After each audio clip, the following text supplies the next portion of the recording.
Welcome to the Hillsdale College Online Courses Podcast. I am Jeremiah Regan. And I'm Juan. We are back today with Totalitarian Novels, lecture number 6, Darkness at Noon, Loyalty and Confession. Yeah, so Dr. Arnn gave us a plot summary and explored some of the themes of Arthur Koestler's Darkness at Noon in our last lecture. Now we have a conversation with the students, and they ask some intelligent and interesting questions. I think we'll skip to their final question, which might be the most important. Why does Rubashov confess at his show trial to crimes that he knows he didn't commit? Which is very interesting. Like we've said before in a previous course, we've talked about Solzhenitsyn in the work that he did with the Gulag Archipelago. And he actually also brings up this question in his writings. He says, why do people confess to crimes that they don't commit? And there is an amount of tyranny that is brought up to people where they get to a point that they just simply confess. And in fact, Solzhenitsyn recounts a time when he heard some Russian soldiers speaking and actually mocking Nazi soldiers for having allowed somebody to leave a confession room without confessing to a crime they didn't commit. This is not a new phenomenon either. Socrates decides to confess to his crimes and accept his punishment, and he gives us, through Plato and through Xenophon, long accounts of why he made the decision he did. But one of the things Xenophon especially brings out is there's no way out for Socrates. He is old, he has nowhere to go. Even if he tried a daring escape, he wouldn't be accepted anywhere else. And you think some of these factors have to weigh in on a character like Rubashov. He knows he's been a party member since its inception. He knows there's no way out. And so why not accept the punishment of his party, which upholds the legitimacy of his party, the legitimacy of the thing to which he's devoted his entire life. There's kind of a resignation in it. No other option, of course, but also, hey, at least I can go out and it means my life's work was consistent, which is a tragedy in its way. So Rubashov, both because he has no other viable option and because he doesn't want to devalue or disparage the thing he's devoted his life to, accepts the punishment even though in his clearer moments he knows it's unjust. It takes a very special person like a Solzhenitsyn to resist that type of temptation and to fight for justice instead of for the party and its power. And you mentioned we talk about this in another course.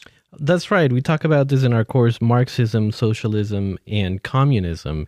We've done that course in the podcast before, but if you have recently joined us here in our podcast, you should go check out that course. It's Marxism, Socialism, and Communism. You can go to hillsdale.edu/course. That's hillsdale.edu/course to sign up for Marxism, Socialism, and Communism. It is a 6-part documentary that we've done on the course with several different Hillsdale professors that speak about the different parts of these ideologies and essentially how pernicious they are and how they always lead to misery and destruction. It works really well as a podcast, and I believe this about all of our courses, but this one in particular is very enjoyable to watch. It's our first purpose-built documentary, so if you have the chance to sit down and watch it, in addition to listening to it, I'd encourage you to do that. Now let's turn back to Totalitarian Novels, Lecture 6, Darkness at Noon, Loyalty and Confession.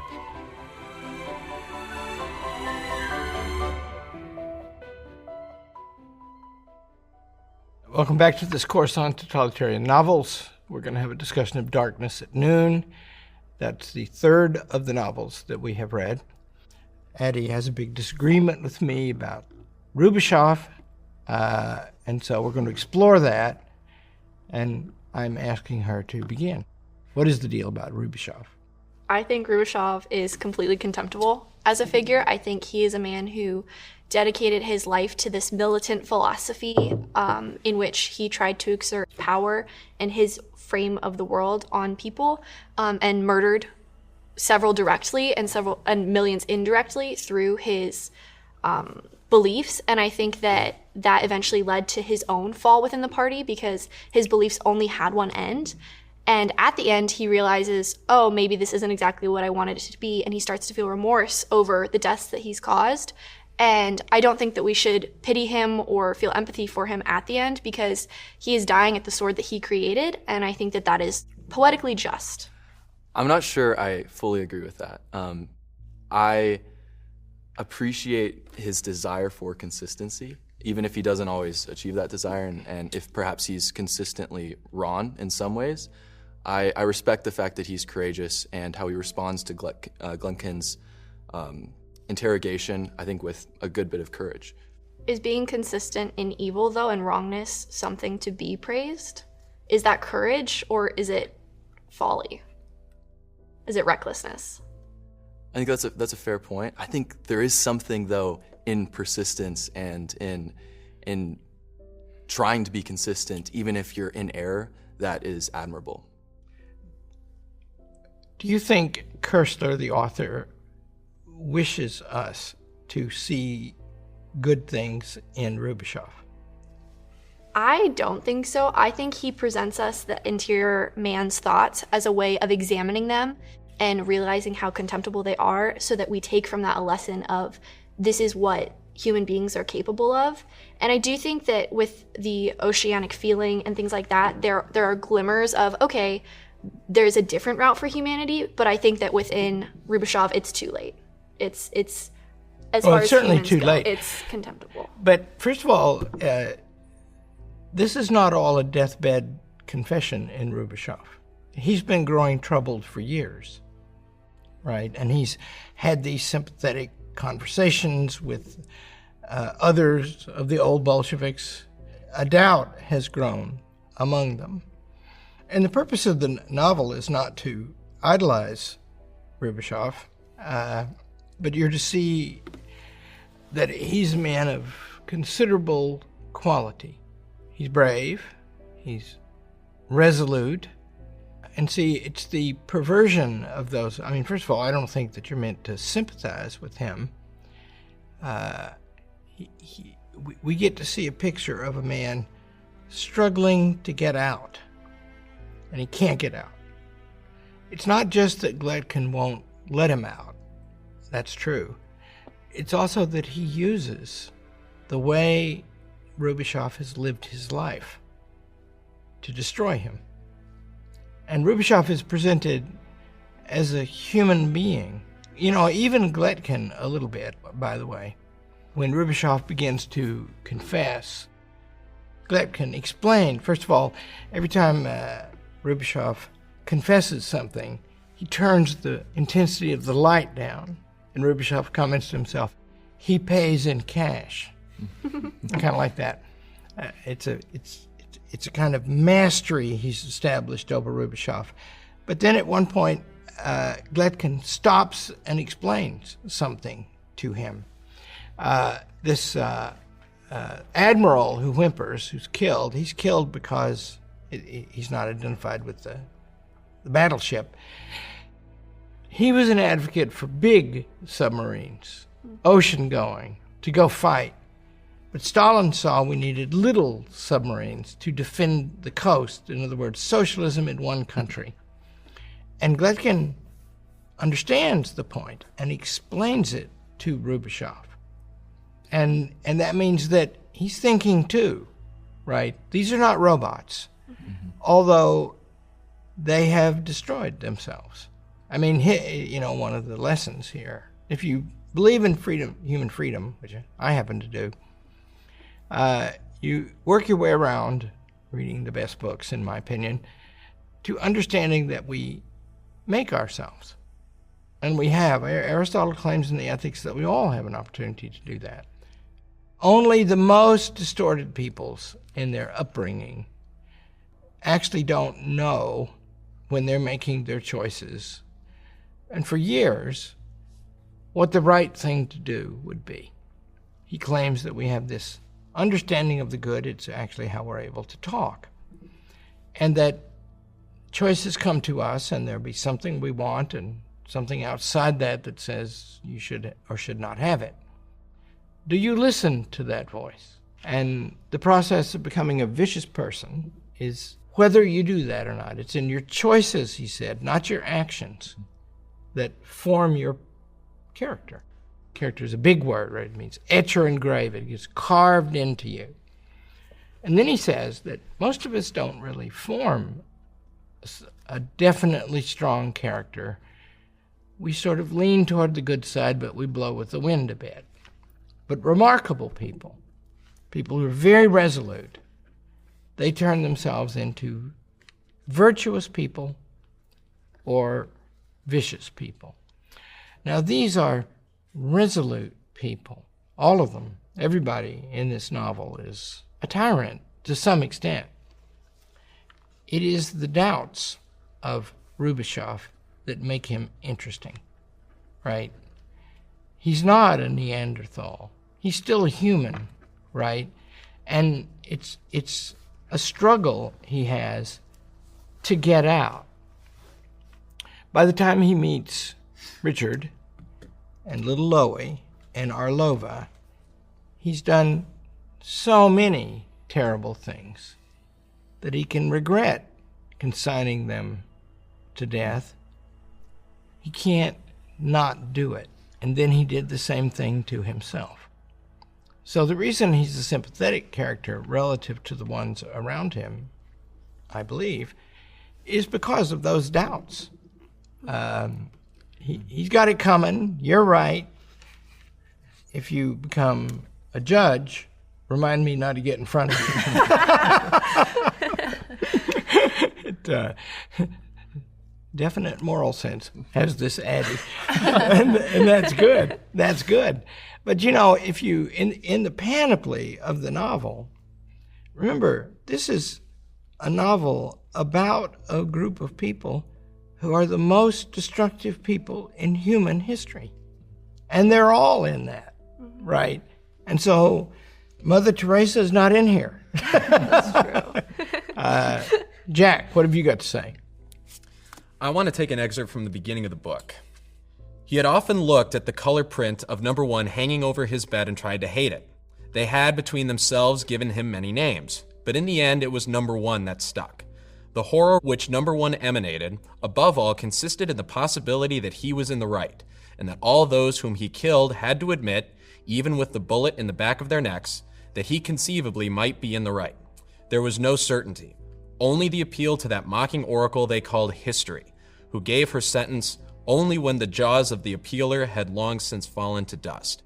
I'd like you to compare number 1 to Big Brother, whom we encountered in 1984. So O'Brien might be better, because O'Brien personifies Big Brother in 1984. And it might be interesting to compare O'Brien and Rubishov. Let me convert your question into something else, because Rubishov and O'Brien are the ones we're told a lot about. Not so much about number 1, right? Just like not so much about Big Brother. Does he exist? O'Brien says about Big Brother, and he replies, he's the party. He's all of us, right? Well, that comparison in O'Brien, and see, I think the artfulness of 1984 is an exaggeration, which is one thing poets do. I'm using poetry in the very broad sense. Everything contrived in writing. It's the way Aristotle talked of poetry. What he does is he takes it and the party itself and Big Brother, in the person of O'Brien, he simply purifies them. O'Brien is untroubled. O'Brien is rigid. O'Brien is untouchable. He's a little bit like Mustafa Bond, who's also untouchable, although playful. And Rubishov is a different examination of the same human type, because now it is a human type.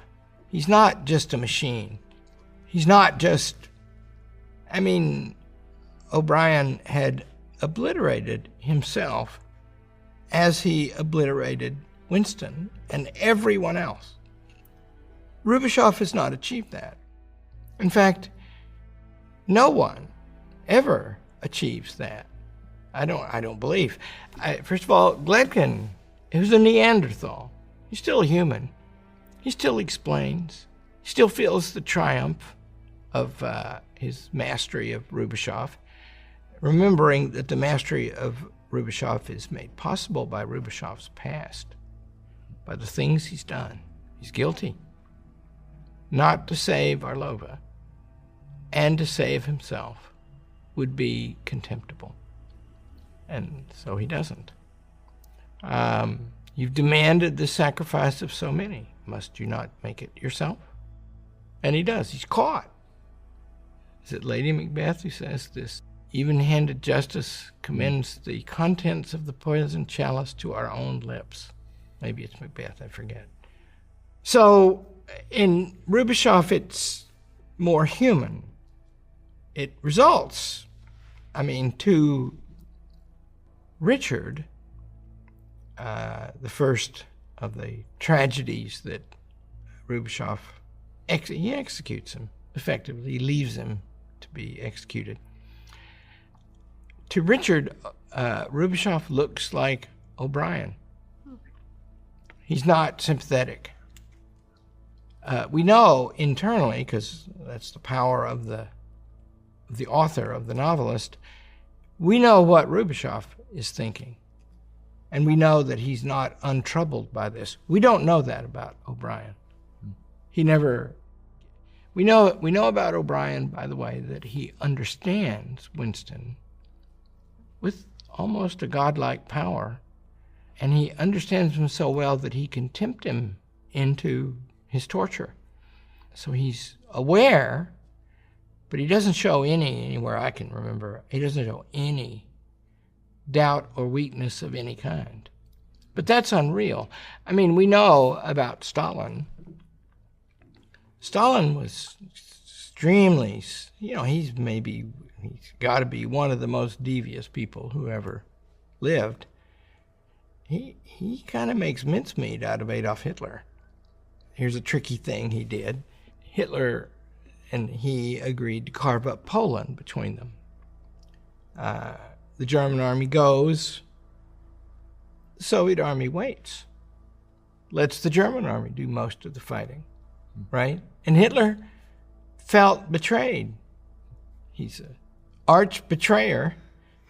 He was betrayed. And then he turned on Stalin. He betrayed him back. And that's when Stalin joined the Western Allies, right? Well, there's a society where you're talking about a panoply of people in which wickedness is taken to an extreme, and yet there are degrees of it. And Solzhenitsyn at least claims in The First Circle that Stalin was personally cowardly. He had nerves of iron to kill all these guys, get them all arrested, maneuver the way he did. They lived in terror of him, and they wanted to kill him. He killed them instead. So first of all, these are people who live their lives like that. The manners of Washington, D.C. are different than the manners of Hillsdale, Michigan. People are good at power. People are good at power in that place, and they wouldn't be there if there weren't. And there are very decent ones among them, and there are many who are not so decent, but they all have an eye for power. The ones who get somewhere serious. It's remarkable.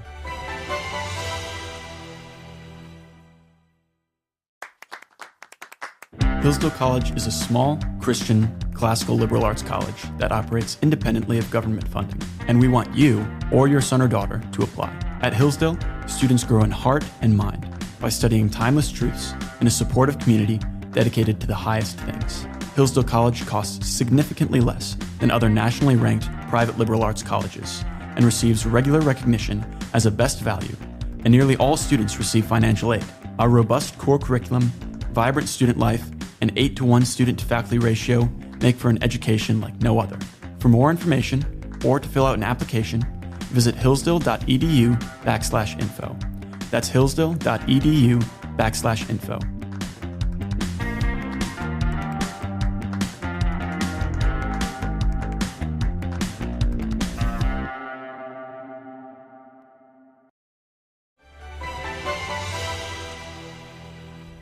And Katie has something to say. So my question comes kind of from the end of the book near right before the third interrogation, which maybe could go back to what we were talking about with if Robichov is somebody we can learn from.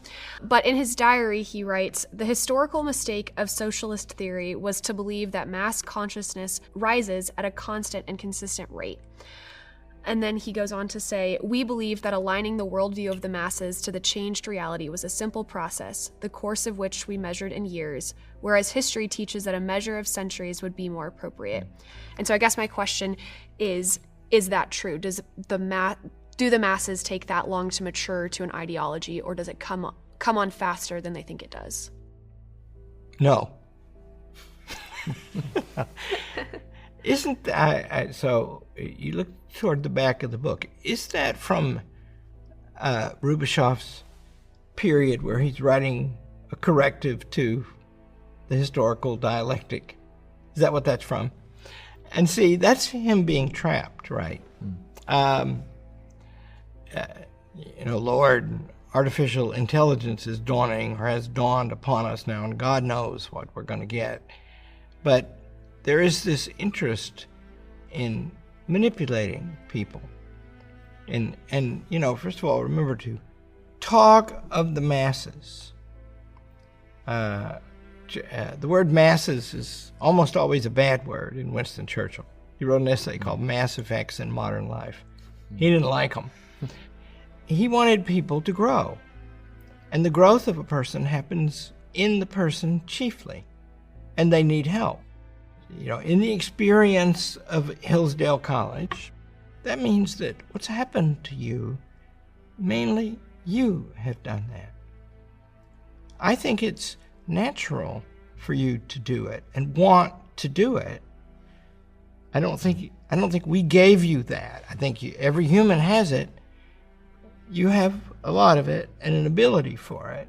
And this is a setting where you can grow and help others to grow, right? So that's the way I think things unfold in the world. What they think is he's repenting. Eddie's point is he got what's coming to him. Good. And my point is he's struggling to get out. And what you just read is evidence that he can't. See? In the end, by the way, when he has a moment, has a few days, where he thinks he's going to get to go on, all he's doing is getting ready to try again. You see, same thing. It'll be the same cruelties over again. Because he's so worried, he's so devoted to affecting the masses. And that's how he thinks of them, you see. But they're not masses, they're people. Mm-hmm. And, the glory of the American Revolution is that the reason we may not be governed except by our consent and under forms that make that consent effective is because we are people. We are not masses. See? I want to take us to the end. But when he asked himself, for what actually are you dying, he found no answer. It was a mistake in the system. Perhaps it lay in the precept which until now he had held to be uncontestable, in whose name he had sacrificed others and was himself being sacrificed, in the precept that the end justifies the means. Do you think he's correct that that is the core of where the party went wrong? Well, they only got two things wrong: the end and the means. First of all, it's an obvious point that what justifies means is ends. But if only it were that simple, right? Because you learn in the rich understanding of human life that's presented in certain classic philosophers and in the founders of America, too. They understood this. You all have ends, and you're developing your capacity, you're far along now, to pursue those ends through your life. Jack here is going to law school. Do you notice that in this session, Jack has not used a Latin term yet? And the reason is it's been ridiculed out of him. His education continues through this. And he's going to practice law unless he's not. Who knows what's going to come up? Our end is to go to heaven and do good. Those look to me like unalterable rules. I don't know of any others. I think the route depends a bunch on what you encounter, right? And that's one reason I don't like rules in the college. In the end, the rules, when you try to look for an unalterable rule, it always turns out be good. That's the one, and that's the one rule you can remember. So you don't, and what they're trying to do is they're trying to reduce the society. First of all, they have a theory, and the word theory comes from the word theater, whether it's cognate with the word for theater. It's something you watch, right? And they take this theory of human action and they set out to impose it. But human action is variable. He's looking for new rules because the old ones didn't work. Of course they didn't work. And even the ends that you pursue will vary some with the circumstances you encounter. And that means ends and means don't live. They do live in a relationship of subordinate and superordinate, but they have a funny way of taking turns, too. One time somebody said to me, in a discussion, what we're going to do about something. And the hard ones are always you don't really know what to do. And this person challenged me. He said, you always say you do the right thing. Isn't it clear what the right thing is here? And I say, kind of clear. But if the result of our doing that thing, which we don't necessarily have to do anything right now, would be that the next day the college would be destroyed, that'd be kind of a high price to pay for that right thing, wouldn't it? Would it be worth it? So one of my practices, I don't like rules, is I try not to make really difficult decisions until I have to. Because I always think maybe I'll know more tomorrow or it'll go away. Anyway, that means that this rigid relationship between means and ends is not in fact how things work in nature because of our situation in nature. Okay, I'm going to read something. This is Rubashov's confession. He's given his testimony. Everybody in the room is looking at him with hostility. That's the thing to know about tyranny, by the way. Solzhenitsyn writes a lot about this. Nobody trusts the regime. Everybody knows it's unjust, and still it's shameful to be arrested. And people seem to shun you for more than the reason that you seem to be dangerous now. Citizen President, he says, I speak here for the last time in my life. The opposition is beaten and destroyed. I ask myself today, for what am I dying? I am confronted by absolute nothingness. There is nothing for which one could die, if one died without having repented and unreconciled with the party and the movement. You see, he's disappeared now. There's only those things. Therefore, on the threshold of my last hour, I bend my knees to the country, to the masses, and to the whole people. I don't know the distinction between the masses and the whole people. The political masquerade, the mummery of discussions and conspiracy are over. We were politically dead long before the citizen prosecutor demanded our heads. Woe unto the defeated, whom history treads into the dust. Remember, this idea, whether a thing is right or not, cannot depend upon whether it is successful by some ordinary standard. Achieving the desired result cannot be the whole story. Let's say that you are called upon to murder somebody. Murder, that means a wrongful homicide. Mm-hmm. If it's not murder, it's not wrongful, right? You can, on the order in an army, for example, kill somebody.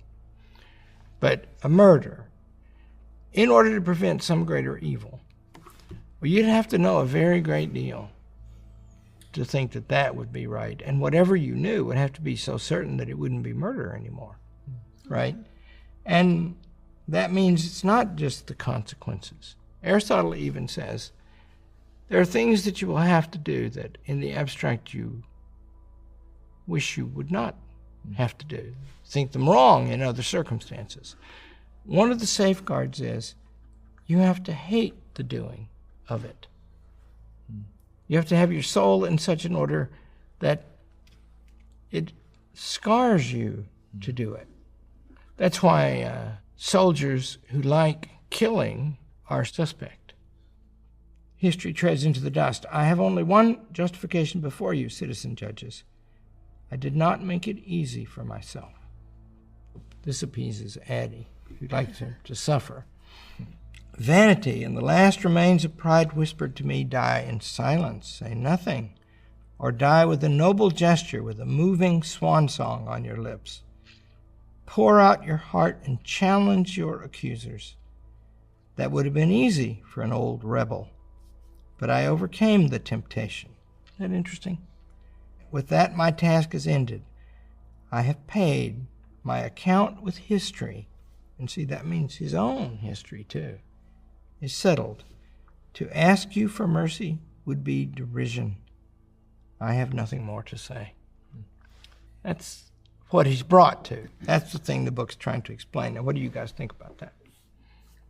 I still just think that even within that, he's playing into the party, and even though he does struggle, and I do think that we see his humanity in this struggle, I just find it almost worse because he does know he's doing the wrong thing, and he continues to do the wrong thing and not make a change. And so in this moment where he's like, I was tempted to either denounce the party or stay silent, instead he's giving the party what it wants still and allowing it to continue. Right. That's true. He's certainly lost. And so you're saying that to redeem himself, he should have refused the confession. He should have used the occasion to denounce the party, which, by the way, one or two did. And then they were brought back a few days later, and they recanted. Stuff was done to them. But you're saying a real conversion, he would have defied them to the end. Yes. I agree with that. It's just that you miss the point of the book if you don't see what he had to overcome. Like in O'Brien in 1984, you don't get to see that, right? You get to see that he had to eliminate his remaining humanity. But his remaining humanity is the thing that makes him sympathetic relative to others, although in the end not sympathetic. See, if Addie had her way, he should have been interrupted in the middle of this and given a root canal. And then they could shoot him later. Hard judge. Okay, what do you guys think? I agree with Addie to some extent that he feels a lot of guilt from Arlova and little Louis and Richard. And I think that his standing firm and holding on to kind of this part, what the party wants, against his own desires, it seems to be his kind of penance for the guilt that he feels. I just think that's a strange way of showing penance by falling, by eradicating the last bits of your humanity. And I think he's wrong in this. I think he shouldn't. I think he should have gone on one long speech about why the party's wrong. If he were a stronger man, perhaps he would have. I just think this is why he did it. By the way, do you know who successfully showed penance? Arthur Koestler. He joined this cause. He wrote this powerful, and at some risk to his life. Whittaker Chambers, another one. We don't read him here, but it's worth reading him. Orwell, right? And in a way, you could say that what this book is Koestler explaining why they did what they did in the mind of a man who regretted things he'd done, right? But he was trapped. And I think that's the part that you have to read your Aristotle to understand it. You can ruin yourself. And these people did. Even the ones who had doubts. He was caught. What would you add to that? I agree that I think he was caught, and I don't know that he necessarily thinks the party's wrong. I think that he believed so strongly, kind of going back to Luke's point about consistency, he believed in what he did, even if he's angry, upset that he's now on the out. But I think that he had already made his choice a long time ago, and that, yes, there's this humanity that we see, and it's frustrating because we want him to be noble, but he doesn't want that. He wants to remain consistent with the party, and to do that requires him to give up his humanity. So he doesn't go after these nobler aims. He decides to stay true to the party. And so maybe you were right with the consistency thing, even if that makes us angry. Mm-hmm. So, before Jack says something wise, I just thought of another executed defender, Socrates. Have you read the story in the 3 dialogues at the end about Socrates' end? He too dies with loyalty to the regime on his lips. He refuses to get away. But in the end, his devotion is to the truth, and that's humanizing. He won't run away, and he won't say a thing that he thinks is false. I think Socrates is a preferable character to Rubashov. I agree. Jack. I think Caitlin makes an excellent point where she highlights Rubashov's overriding loyalty to the party. And that theme to me is pretty consistent throughout. I mean, even it seemed to me when he was rewriting the history or trying to justify things when he was wrestling with all of his past deeds, it always tended towards putting the party in the most favorable light possible in light of the contradictions that he had to deal with. And so for me, it seemed to me that this conclusion, exemplified by that quote, seemed to be a sort of fulfillment of what was going on, because it seems the party wanted him to do this. Inevitably, the party is infallible. It should get its way. And even though he has to be sacrificed to history, this cold, unfeeling, rigid subject that we constantly encounter throughout this book, that's his way of doing it. Churchill says a pretty thing that's of comfort to me sometimes, especially lately. He says, a spark coming from God knows where can set people moving in an entirely different direction. I think we should be grateful to Arthur Koestler, even if he's not cruel enough to his protagonist, because this is a rare chance to get inside. I think it is the most destructive movement in human history, and it carries on to this day. What are the people like inside it? What are they? They're human beings. How'd they do this? Thank you for watching. Thank you, all of you. Good work.